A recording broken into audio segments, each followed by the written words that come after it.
और अब बात मार्केट की करेंगे क्योंकि भारत तीसरी बड़ी इकोनॉमी बनने की राह पर आगे बढ़ रहा है।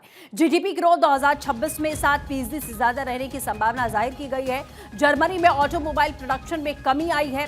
क्रूड ऑयल के दाम 5% कम होने की संभावना है और सोने के दाम में 3% की तेजी आ सकती है। तो सोना और ज्यादा महंगा हो सकता है, लेकिन भारत की अगर इकोनॉमी की बात करें तो भारत अब तीसरी बड़ी इकोनॉमी बनने की राह पर इस समय अग्रसर दिखाई दे रहा है। और आकाश जिंदल सर, मार्केट एक्सपर्ट, हमारे साथ जुड़ चुके हैं। आकाश सर, जिस तरीके से पहले भी हमने इकोनॉमी पर चर्चा की है कि जीडीपी ग्रोथ 2026 में 7% से ज्यादा रहने वाली है, यानी कि उस पथ पर लगातार भारत आगे बढ़ रहा है कि तीसरी बड़ी इकोनॉमी बनने वाला है।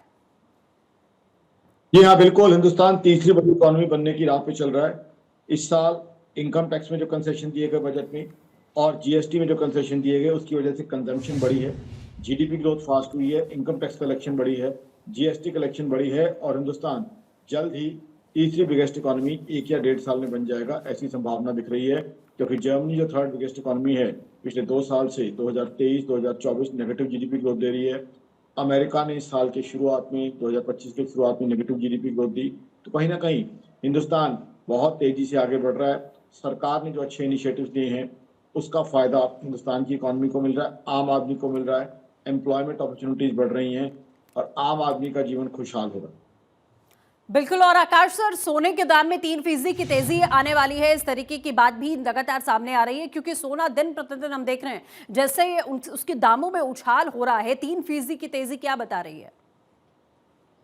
जी हाँ, सोना और बढ़ सकता है क्योंकि जियोपॉलिटिकल कंसर्न्स हावी हो रहे हैं। रशिया यूक्रेन वॉर और कई जियोपॉलिटिकल इश्यूज और हैं, तो इसकी वजह से सोने के और बढ़ने की संभावना। बिल्कुल ठीक है आकाश सर, हमारे साथ जुड़ने के लिए और तमाम अपडेट्स के लिए आपका बहुत बहुत शुक्रिया।